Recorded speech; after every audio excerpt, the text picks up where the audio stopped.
દિવાળીના પર્વને લઈને રાજ્યમાં ઉત્સાહનો માહોલ જોવા મળી રહ્યો છે। સુરતની બજારોમાં પણ લોકો ધૂમ ખરીદી કરતા નજરે પડી રહ્યા છે। ચોથા બજારમાં લોકો કપડાં, બૂટ ચંપલ, ઘરનો સામાન સહિતની વસ્તુઓની ખરીદી કરી રહ્યા છે। મુખ્ય માર્ગ અને બજારમાં હજારોની ભીડ જામી છે।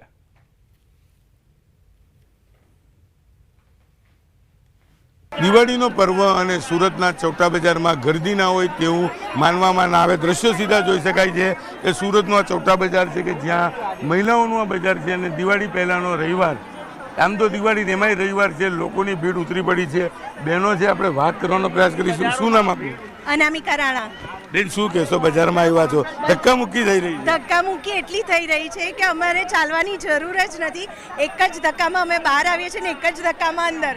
ચાલવાની કોઈ જ જરૂર નથી, તમે એમને પહોંચી જશો। બહુ બધા બજારો છે સુરતમાં આવા તો ચોટાપુર જ કેમ? કારણ કે ચોટાપુર વર્ષોથી આપણી આ કહેવાય ને કે સુરતની ઓળખ છે ચોટા બજાર। જેવી રીતે રાંદેર છે, બધું છે, તો ચોટા બજાર આપણી માર્કેટનું એક ઓળખ છે આપણા સુરતની, એટલે આટલી ભીડ રહેશે જ।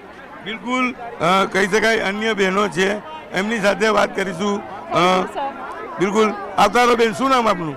મારું જાનવી મોદી। જાનવીબેન, શું કહેશો? ચોટાપુર પહોંચ્યા છો, ધક્કા મુક્કી છે, ખરીદી છે પણ ખરીદી તો કરવી જ પડે। કેટલી મજા આવે આવવામાં?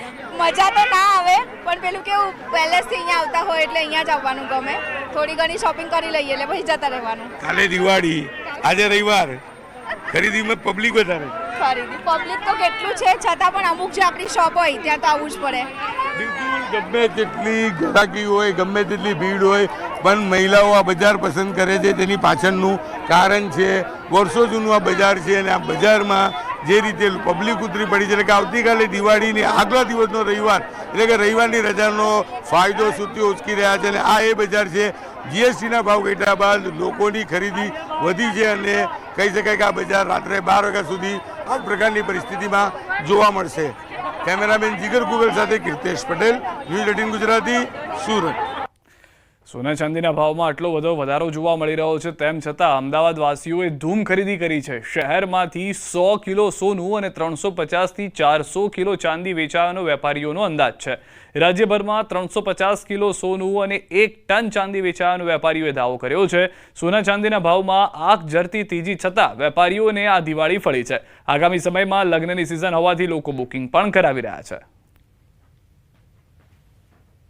ખરેખર ધનતેરસના દિવસે એ આ પાવન દિવસે કેટલું સોનું અને ચાંદી વેચો જાણ કરશું જ વેપારી પાસે જ। ખાસ કરીને જો વાત કરવામાં આવે તો ધનતેરસનો દિવસ ગયો છે અને આજે પણ ધનતેરસ કહે છે કે બપોર સુધી ધનતેરસ હતી।